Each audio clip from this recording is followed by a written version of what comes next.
perspective. Like very rarely you're like, oh, the supports are gonna just carry the game. Actually, I take that back. Supports actually do carry games quite a lot nowadays. Because Yeah. Grimstroke also with the Ags on the other side could be really strong here. Carlo, if Enchantress gets up to like the Hurricane Pike Moon Shard, can also do a lot of damage. Comes down a lot to the laning stage and how much farm priority you're going to give these supports on what they decide to itemize. Right.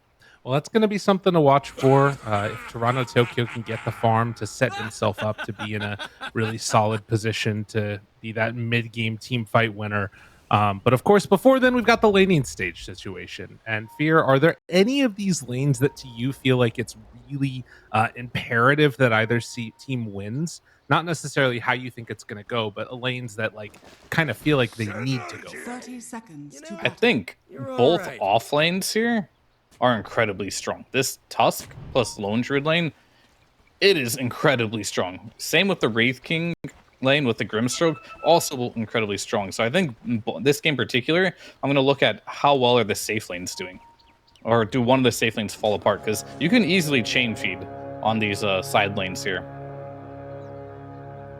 Both on heroes too that do eventually like to head back to the jungle and farm up both the Naga Siren and the Alchemist, but not before they gain a decent amount of levels, at least at the start. But looks like the bounty rune's going to be traded off to a piece. No real issues there at all. As Carlos starts to head down bottom. Now, you know the dream. Imagine if Little Friends worked with Spirit Bear. That would be hype. Yeah, I mean, I don't think that is something you particularly are gonna want to do and buy an Ags Enchantress. Right. But if you get it for free, and if it works, it could be pretty cool. But for now, I think you're a damager. Buy the Force Staff, get the Moon Shard, things will do well. And of course, I think another thing to look at will be the mid lane. This Dragonite can be really good against Invoker. But that all comes down to just individual skill lasting by GPK. And we'll see if he can kind of minimize the damage in this matchup. Abed is putting a priority on denying creeps more than he is last hitting his own. GPK only has one last hit so far, about a minute into the game. Yeah, it's hard because you can't really harass the Dragon Knight. He has higher base damage than you, and you don't have any spells either as an Invoker.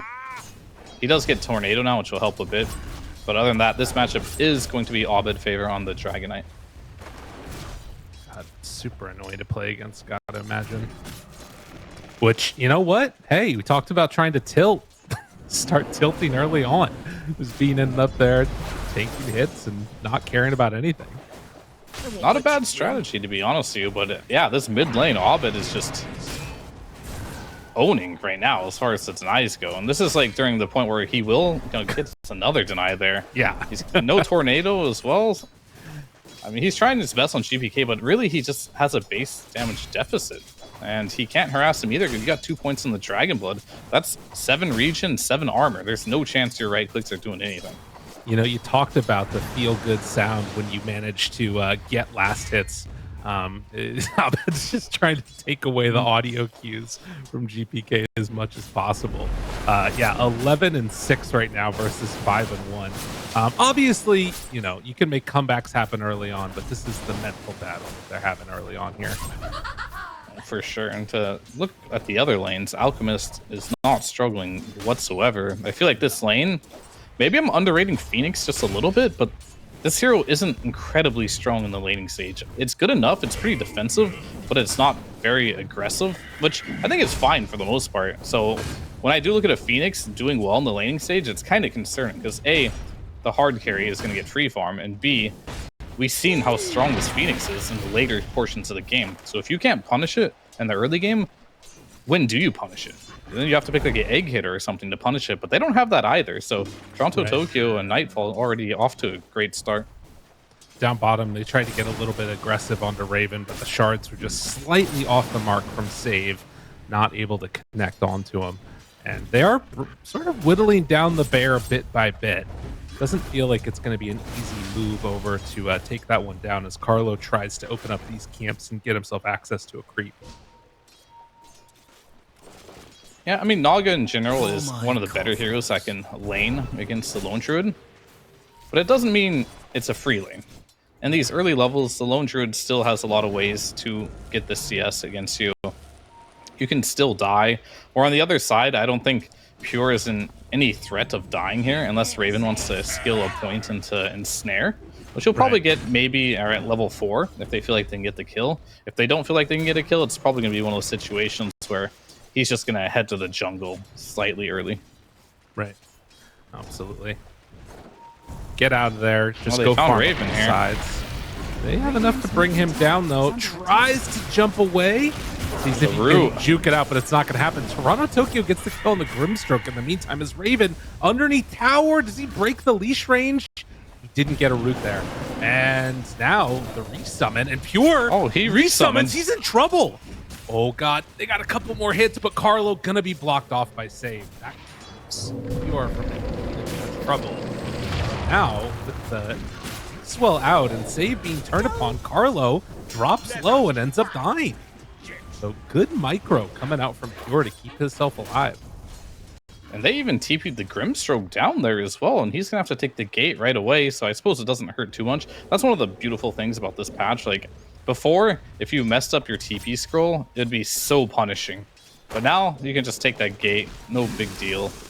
And he can get back to lane pretty quickly there. But not ideal to bring 3 heroes to the lane and still end up losing one of the heroes from Blacklist here. Yeah, it's not what you want to have happen for them to start this game out. Granted, again, the other lanes seeming to go fairly well so far for Blacklist Rivalry. Again, that Dragon Knight 26 and 14 right now, very much ahead of GPK. This is kind of what you'd expect, but to be honest, like Invoker's still keeping up to some extent. You know, he's about a half a level. It's almost catching up to a level behind. Yeah, he's definitely getting something here, and he's one of those heroes where you don't really think of Invoker to crush the laning stage. You are thinking more of him just getting his urn online and making rotations on the map here. But that's also the great thing about the Dragon Knight we're seeing in the mid lane here is the fact that you can keep the Invoker in the lane for a while because they're going to continuously pressure his tower. They're going to try and go. Bring more numbers. Can they do anything? Has the Hurricane to pull him down to the low ground if they want, but saving it instead. They want to try and go for some kill damage on to Save. Beating him up with the Wild Wing Ripper, it's not enough for the finish. But they do keep their Dragon Knight alive, and now he picks up an Illusion Rune to try and spam some more damage onto this tower. That's not bad for BetBoom team. That could be this rotation with the catapult and your mid being level 5 and the enemy already has the dragon form up is not so bad. But they might try and go again here as Tim's is sticking around, but he doesn't have the most mana. Basically just has 1 nuke here if he wants to use it. And this is continuous pressure that they're going to try and put on there, but Nightfall, he's free farming this game. Yeah. The Alk is getting everything he wants. And Toronto Tokyo keeping his distance just to make sure that, you know, his Alk can keep on getting the full amount of experience and everything else. In the meantime, also, you can see Pure getting a pull off. Gabby is also headed off to the jungle for a little while and is starting to farm with his skeletons. While it is a sort of counter for Nightfall being able to get that Greevil's Greed, if he's off away, he's not getting those skeleton kills at least. Yeah, you got to be very careful not to feed the Alchemist those skeletons. So this is the things that he normally has to do, and which is what makes this matchup super annoying for the Wraith King. Normally, you want to pressure the tower or the enemy carry with them because you know they're non-committal for the most part. But against an Alchemist, you kind of just got to go out of your way to play the hero differently than you would like to play him. Well, with that early level 6 online for Abed earlier, it is going to be enough time as they actually run at GPK here. Where are you going? Bringing the Blood Grenade in. They have the Seed Shot. Carlo in trouble. And now, this is not going to work for a kill onto GPK. They might get saved here, but Abed has to back away. It does kind of make you wonder if they would have just focused on taking the tower. Abed gets the kill, but, well, not even. Oh, he's got a haste. Okay, a chance? Okay, he's just going under tower to kill GPK. But now, the Sunray, it's going to be enough to force him back. Yeah, I mean, the heal from the Cold Snap and the Sunray healing him up there and making sure he doesn't die, but definitely relatively close there. And you can see how much they are trying to shut down GPK because they realize the side lanes, it's pointless to go there. This Alk is completely free farming. He's too tanky. Lone Druid as well. He's level 6 and he has skilled 3 points in the abilities. Just saving all his skills for Christmas, perhaps. What the hell? I mean, that's how free his lane is. He's deciding, because like when does he need his true form? Does he need a point in Savage Roar? For now, he doesn't really need anything, so he's just gonna save it all. I guess you can do that thing too, where you resummon the bear to get like a second root, so it's not on cooldown anymore. You know that thing? Oh, I know that thing. Yeah, you also can take off a stun. So if you stun the bear and you resummon it, the bear will be unstunned as well. That's pretty cool. Yeah. I mean, you definitely always want to save skill points as a lone druid, but normally you don't save 3. Got it. Understandable. Normally that's a lot, and he's gonna start funneling more points into something. He's just really waiting. Am I getting ganked? Do I need a point for my true form? Do I need a point for my Savage Roar? And do I need to resummon my bear? He technically could have done all 3 of those at the same time, which is a lot of foresight and a lot of patience. Yeah, maybe he just took stats. Who knows? But not if he wants to throw the game, sure. Okay. He wants his team to report him. They did take the tower mid, and in spite of that tier 1 tower being down, you can see because of how free of a game Nightfall has had, they're up 2,000 gold. And Tim's runs into Nightfall, starts stacking up that stun. We'll throw it out now onto Gabby. But yeah, they can't really do much of anything. And Nightfall, he might just kill all of these skeletons here.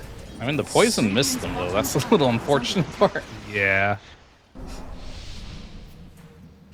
You can kind of see with all these kills here, he's getting plus 18 on top of the plus 5.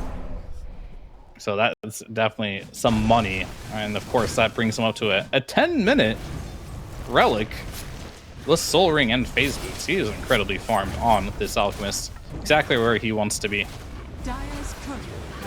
Definitely. Although kill his Relic Courier. All right, that is annoying.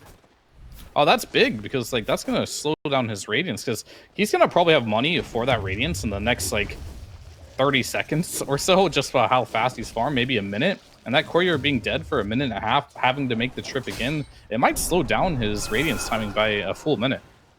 Oh my god, and they're sending in these creeps too. You see the Enchantress creep? It just stole like 4 last hits from him with the one of the shockwaves. Yeah. Oh, that's annoying. Yeah, that's good micro for sure. And it's going to scout out a gate rotation here from Save. Oh, interesting. Okay. They're bringing more numbers to take down this tower.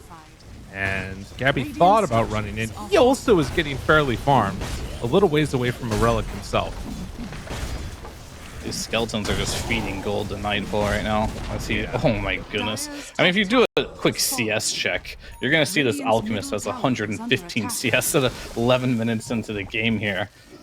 It's absurd. A lot of those are skeletons, but those skeletons do matter when you are playing versus Alchemist. Quite a lot. So it is relevant CS, as you can see in the network. Yeah, it definitely adds up. Scary stuff. Meanwhile, BetBoom stacking up triangle here.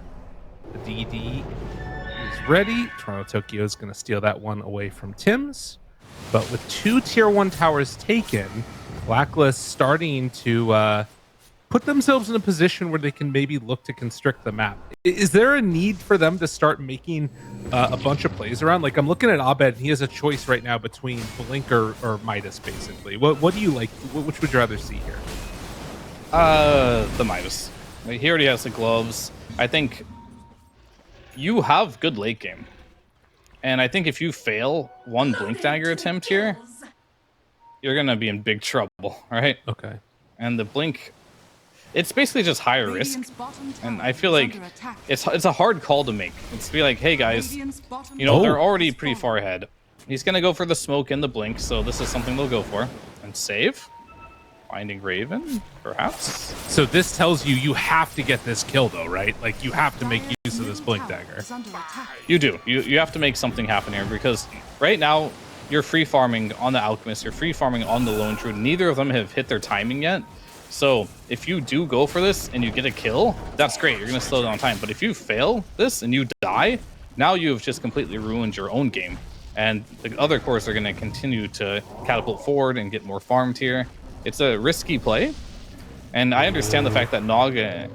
All right, this is huge if they can get it. Oh, jumps in. Stun is there. The Inkswell, the follow-up. A couple of hits. He's low and going to die. That was so needed. And I think it speaks even more to what you're talking about, right? Because he showed the gloves of haste. And if you're BetBoom, you're looking at it and thinking, okay, Midas is coming out soon. There's no way you expect that blink dagger. Yeah, it's definitely unique for sure. It's something we don't see a lot of mind games coming into it. But I think he also made the decision. He probably wanted to go Midas first, but then he's like, oh, I have a Wraith King and a Naga. Maybe I have to go make a play happen on the map here. And now it's in your head that Dragon Knight, he's got a blink. He's looking for plays. Tim's is going to constantly play around him to make things happen. I think you should go in a very defensive formation now if you are a BetBoom team, because Lone Druid just wants to hit creeps. So does Alchemist for the most part, until at least Alchemist has a BKB. I would say he wants also either a Silver Edge / Blink until he really wants to play the game. And for then, you just kind of need to put save in positions to block smoke ganks, make sure the Lone Druid doesn't die, and make sure the Alchemist doesn't die. GPK is also going for a Midas right now, realizing he's just going to kind of chill here. But he does have a Vessel available. It just has no charges at the moment. And look, I mean, after not being able to connect with a gank onto Alk, they have an idea that somebody's over here, and it is Pure stacking up the triangle. I mean, it looks like Tims and Abed are trying to just sort of make these gank squads work, but a little bit too scary to run up into that triangle without anything. And interesting enough, Pure is doing a Maelstrom Mask of Madness build on the Lone Druid. Yeah. Haven't seen this one a ton. Oh, they're looking for him. They want him real bad. It's not easy to find the angle. If he shows, they'll look for him. Oh! They went for the bear. Okay. He resummoned. That's what we're talking about. He had a point. He only had 2 points on bear, so he can do that again, by the way. What he did there is he made it so when Abed stunned the bear, he resummed it, and that takes off all debuffs. It takes off Static Link, it takes off like Astral Imprisonment, it takes off, you know, stuns. It just removes everything from the bear, and it allows him to just run it, just shake it off in that situation. Mid lane, they find another. Toronto Tokyo will manage to dive away, currently sitting with 3 blood grenades. Yeah, it's 150 health right there. So it's definitely high tempo, but you're seeing that, you know, even though he only was able to connect on one of those kills so far for Abed, he's still keeping his net worth up and definitely above the Invoker. And GPK now finding a target. Toronto Tokyo does go down to Abed. Carlo is just going to give up his life here. Yep. And that's a Vessel charge now. The first Vessel charge of the game for GPK. Now, if they want to, you can make some type of play happen for a BetBoom team. GPK has been pretty quiet this game, not really moving around too much. As you can see in his net worth, Invokers that don't get kills oftentimes don't get farmed, and that's why we see this Midas coming out from him. He wants to try and stay as relevant as possible. But I think with this Invoker having a Vessel charge now, you can make something happen. You have BKB available on Nightfall. If you want, I wouldn't hate it if they waited for the Blink Dagger as well on him as well. And then, of course, on Pure, Mask of Madness is online. Looks like he's going for the Shard and the Hyperstone, meaning he's going for Mjolnir into mass attack speed bear here. So is this just a function of the Naga Siren in the game? Is that why he's doing this? Yeah. He wants to be able to not only kill the Naga Siren, but deal with the split push that's going to come out from the Wraith King and all the skeletons. You often see these Wraith Kings get the skeleton attack damage talent and +6 minimum skeleton spawn. And if you don't have a way to deal with it, it's super obnoxious. And even Enchantress has skeleton from the Dark Troll Summoner running around the map. Right. That's a very spooky draft here, very Halloween from Blacklist. I'm already past that. Yeah, maybe they missed him.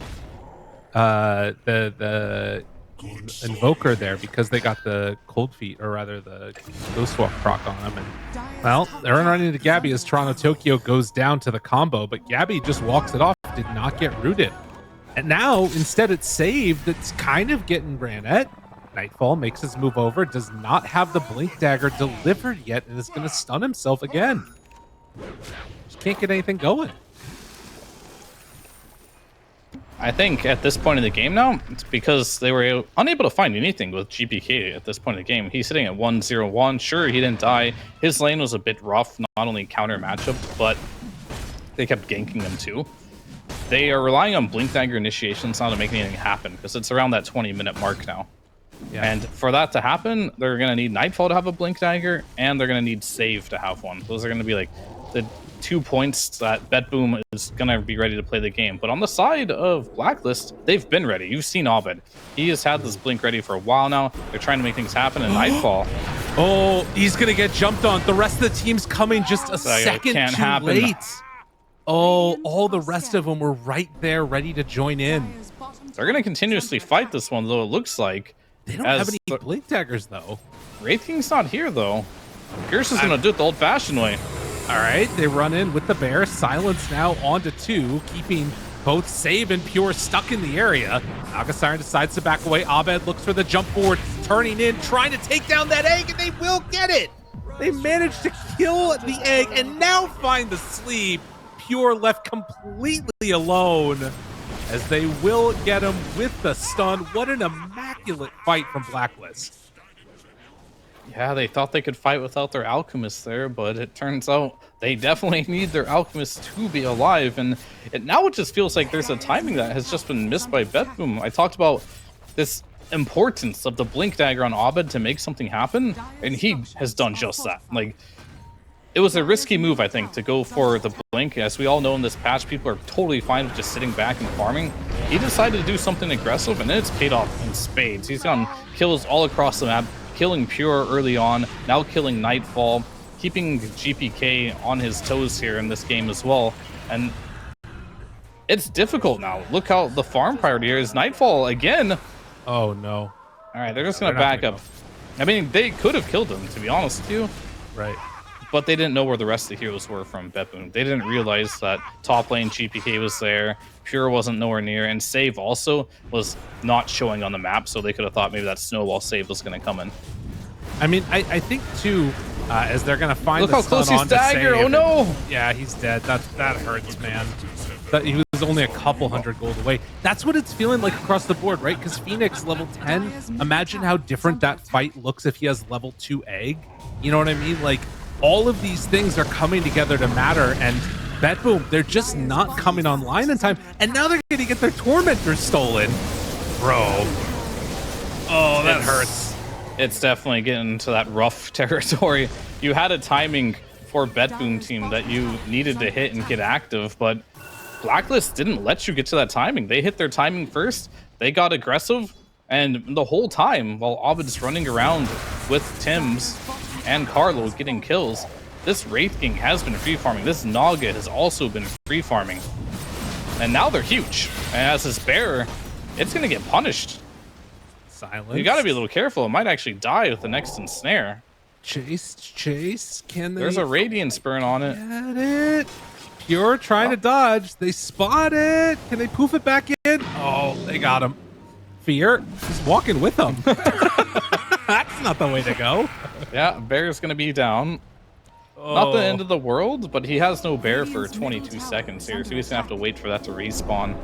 And the problem with the heroes that BetBoom have is the fact that these are early game tempo heroes. Whereas I consider the Naga and the Wraith King, the later the game goes, the better these heroes get just inherently by the items they're going to buy. Gabby at some point will buy like an Aghanim Scepter for the team. And Gabby's going to lose his life here to just try and take the Tormentor. Gabby. I mean, I think this is intentional because, like, yeah, he doesn't care, I don't think. He hasn't had to use his ult even once this game. So it's like, either we get this Tormentor with me dying once or we don't get it. And he's like, we're getting it, boys. We're getting it. I mean, I think I'm excited to see that Abed's gambit of like, okay, I'm going to go for this Blink Dagger and run together with Tim's actually worked out. Because we've seen so many instances where that exact idea has failed a ton of times. And the fact that they were actually able to get a couple of those clutch kills, it's, you know, good to see that Dota can still be played like this. As BetBoom going to make a move of their own and try and move on in and take down Roche. Well, they're going to get it in time, I think. Naga Siren doesn't get here quick enough with the Song of the Siren, but maybe they take the fight afterwards. We'll have to see. Alk ulti is wearing off. Yeah, they want to. Oh, they're TPing out. They all got to go. They all have to TP out now. And Pure might actually just, if he's not careful, lose his bear here. I mean, I'm down to settle with a bear kill. Why not? Yeah, they'll take that bear. So silenced. Oh, and he can't hit the Phantom's Embrace off. That's annoying. Nice chase. I mean, he is fast though. We'll have to see this yet again. Run! Oh, they got him. This bear has 0% chance to live now that the blink dagger's back up. Bang. See you later. Big get. More gold. Poor guy. He's just stuck with his branches for so long this game on Pure. Yeah, Lone Druid's definitely a hero that needs to snowball the game, or it kind of gets sad when the bear is able to... When the bear is killable, that's when the hero just feels really sad. Did you play a lot of Lone Druid when it was the bearless Druid? I played during that era, yes, but I was not one of the people that enjoyed doing that. Okay. I liked always playing with the bear. Yeah. There was never a meta where the bearless Druid was better than the bear Druid. There was an option of doing it. It was viable. Right. But it was still worse than if you knew how to micro. Okay. Those are all the Lone Druid players that just didn't know how to micro, so they're just like, I'm going to play sniper. Yeah, they're like, I just want this CDR talent. Oh. Or, yeah, wait, not CDR. Respawn. I mean, that's bear, the talents you're talking about, they had a bonus attack range talents. Just gave your hero more attack range, so you just had this random bear that didn't do anything, but you just had a lot of attack speed and didn't it range. Also though give you like respawn reduction also, or no? On the hero? I thought it did. Maybe I'm wrong. Maybe, I don't know. There's definitely a patch where I felt like half the heroes in Dota had that, then they had to remove it because Lion reasons was just 0 and 20 every game. Yeah. Yes, thank you, Patrick. Appreciate it. Patrick just sent us it. Apparently he had minus 50% respawn time. Well, it percentage? I guess. Minus 50 seconds. Cool. Oh, 50 seconds. Gotcha. Yeah. Well, 26 minutes in, an 8,000 gold lead, and every one of these moves that BetBoom has made has not been able to find a hero, but they found the hero that can't move. It's called a tier 1 tower, Fear. They're going to take that one down. Lyrical, that is not a hero. Well, okay. That would be a structure. And you are indeed right. Structures cannot move. It looks like they want to fight here. And I think a big reason why the game's slowing down is that BetBoom team were able to get the Aegis. And the whole reason of why they were able to get this Aegis was the fact that Wraith King died to the Tormentor. Right? It made it so that in this situation, you didn't feel very confident to take that fight as Blacklist because the Wraith King had no reincarnation. So they decided to give it up. They're still going to farm. They're still winning in net worth, even though the Aegis did go to the side of BetBoom here. But I think what's more important here... Okay, I don't know if you want to go on this. I mean, they had save behind, and... It's free. It's free. Wow. Okay. Get back now. Yeah. That's an easy one. So Aegis down. Yeah, it was gone in like a minute and a half anyway, so they weren't willing to commit a lot, and they didn't have to commit a lot for that, so the free is free, as they say. Fair. Wonder if they're going to get this D-ward or not. It looks like, yeah, they are. So that was placed down by Save as he was wrapping around that ward up on the high ground. But we're getting this next tier of neutral items, as BetBoom also are going to look to claim them. Likely going to have to come back to defend this tower. And actually, Pure does not have a TP ready to go, nor does Invoker. I mean, the story of this game really shows in GBK and Nightfall right now, because Nightfall is sitting at 0-1 and 0 at 0 kill participation, which is pretty crazy. And GPK is 1-0 and 1. These heroes have not found a way to enter this game whatsoever, as their barracks probably just going down. Toronto Tokyo's dead. Yeah, I mean, this is what I was saying. They don't actually have TPs on a couple of their heroes, so this is a full set of racks that's just going to drop, I'm pretty sure. They are about to have it back up again on Pure now, but yeah, I don't think that they come back for this. All right, melee racks in their hands. Yep. That's an easy one for sure. We're going to take it with the Naga illusions there. We're going to clean them up if Raven wants to micro his illusions. One hit, someone slink, please get it. There it is. There you go. And I think fights are just inherently hard right now if you are on the side of BetBoom team. Right now, the egg, sure, it is strong, but at this point of the game, I guess they have to use it. They have to get initiation. Going back to Nightfall being 0-1 and 0, and GPK being 1-0-1, there has to be a point when these guys are ready to fight. And if they're not going to be in a position where they're ready to fight, Toronto Tokyo can't use this egg. I think you just have to believe in the fact that these heroes are ready. If you do push yet again, of course they're waiting for the right opportunity to take the fight. They just can't take bad fights and expect to win them. They need to plant some vision and get a fight. The reason why that's going to be so hard is Wraith King and Naga are continuously pushing lanes out with the mirror images and the skeletons, so you don't really have to show very much if you're on the side of Blacklist. And of course, Abed, he's got Manta and Aghanims too, so even more of that ghost push. It's going to be very frustrating to actually find these fights if you are a BetBoom team. Yeah, this part is just going to be very annoying and kind of suck to play against, but as you said, there isn't really that much else that they can try and do. If they just sit back and let their laves get passively pushed, and then like I don't think that they can secure another Roche easily. It doesn't feel like it's in the cards really. I mean, if Gabi wants to use reincarnation for a tormentor again, maybe. Toronto Tokyo, oh, is he dead? DOT doesn't look like it's quite going to be enough to bring him down. Not yet. Let me see what they're waiting for on BetBoom team. I think they're waiting for BKB on the bear. Okay. I mean, and maybe Abyssal Blade. That's it on Alchemist. GPK just picked up Boots of Travel, and like that's not going to help you team fight, right? So their idea is kind of that's going to be more of a split pushing tool. Right.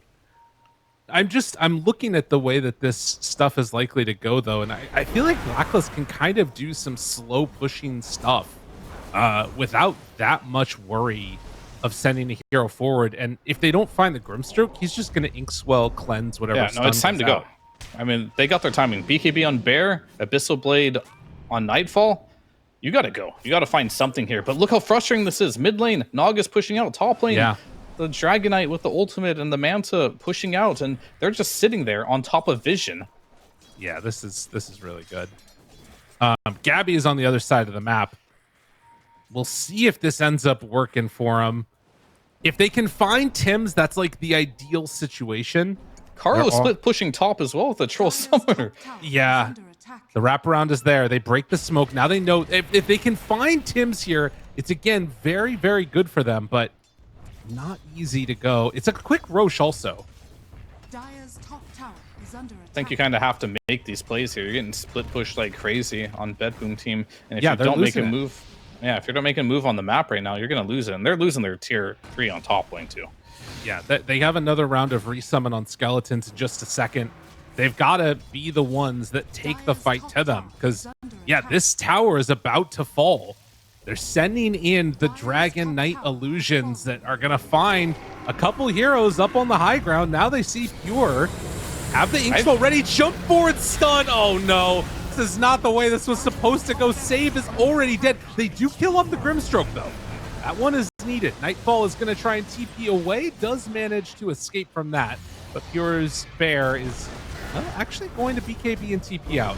Not the way you want to use your first BKB charge, but you'll take it. The fortunate thing is Roche is up. Yep, they're going to get that quite easily there, and they found the 2 perfect targets. I feel like if you find Phoenix like that, the fight is just won.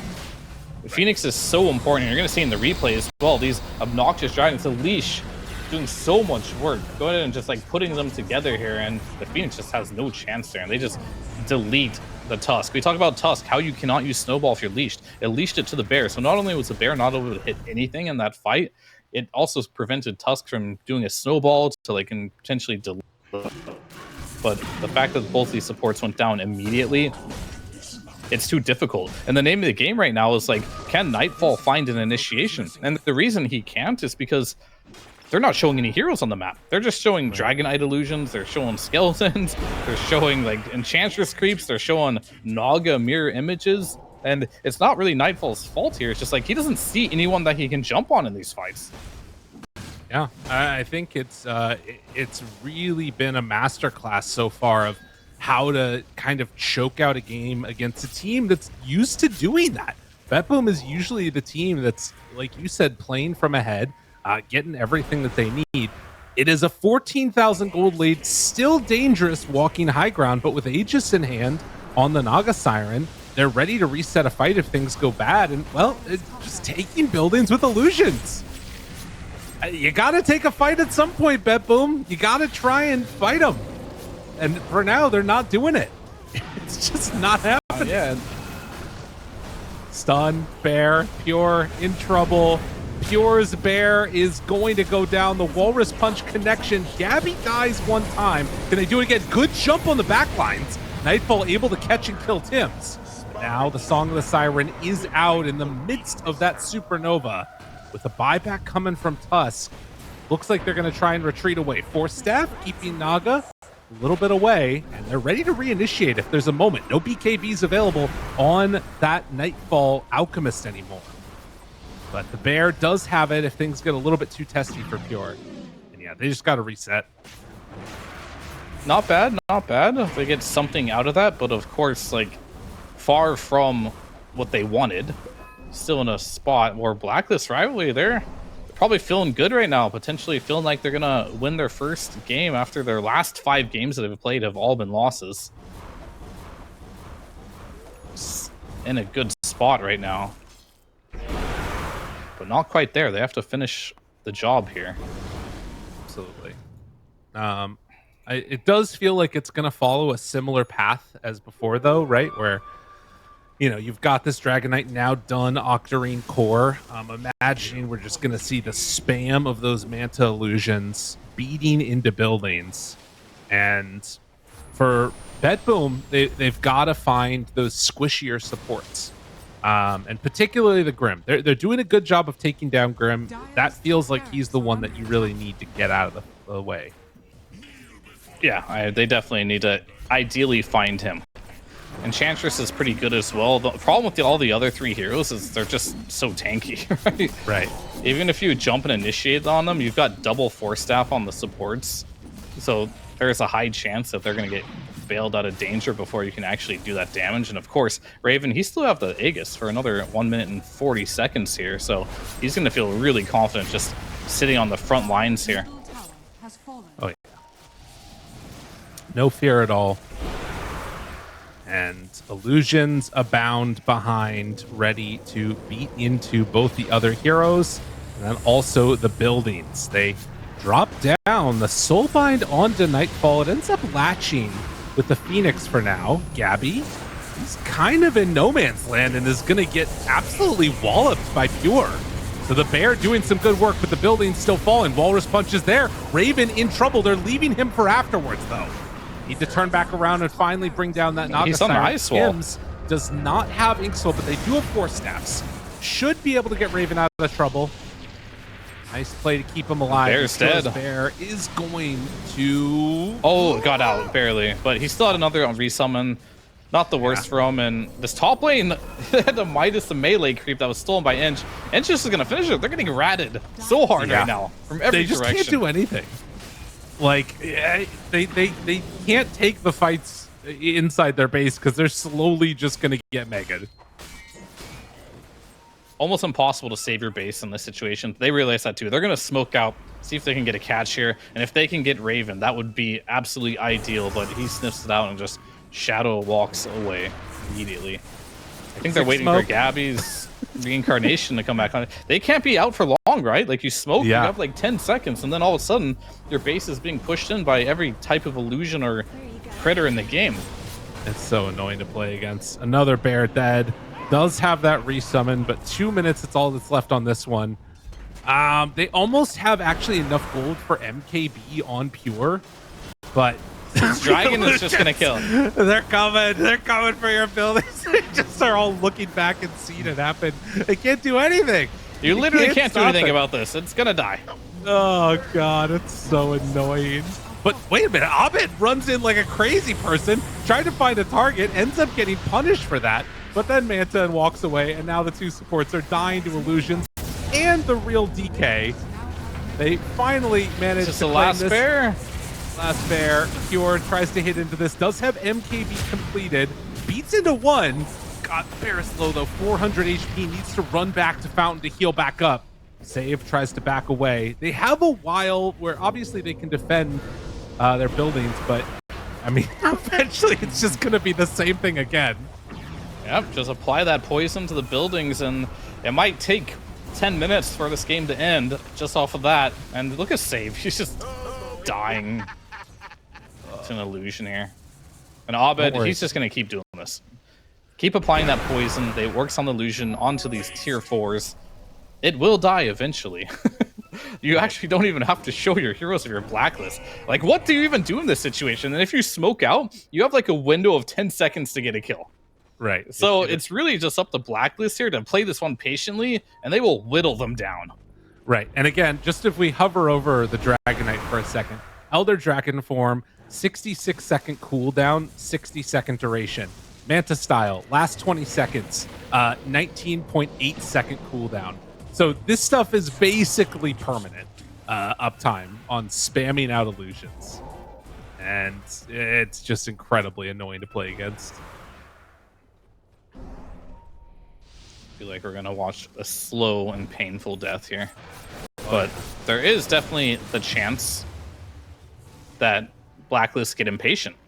And they don't play very slow and clean and give a kill away or so. And Save... He's missing boots. Like, why does he have no boots? He had to sell to finish his Midas. No, he had that before, I'm pretty sure. No, he didn't. He just finished it. Oh, he didn't? Oh, so he sold his boots for Midas? Yeah. Okay. Yeah. I know he had it queued up for a while now, but I didn't realize it was that bad. I don't know. Maybe he accidentally sold it or something along the lines and I missed it, but I know I looked back like a minute or two ago. You're probably right. You're probably right. Invoker has one, Phoenix has one, and Tusk has one. But I mean, that just encapsulates how desperate they are at this point of the game. Yeah. I mean, he's not moving that far anyways, right? The boots aren't doing much for him. That's true. That is so true. All right, he buys the smoke. I think that's their last smoke, by the way. Off cooldown. Oh, the bear. No, not the bear. Let the bear go. God, it really is just a slow, steady death. The tower starts to drop. And BetBoom just kind of has to sit here playing some tower defense mode. Yeah, I thought Save might have money. He sold something for like an Agnes, but meanwhile, they're going to lose GPK with no buyback here. Yeah, he has no money. GPK. Not what you want to see at all. Now Gabby steps forward. They find Nightfall. The snowball is going to be there to try and save for a moment, but they really don't have much left in the tank. It's going to be a dead save. Turn now onto the egg. Going to kill that one off. GG is called. BetBoom.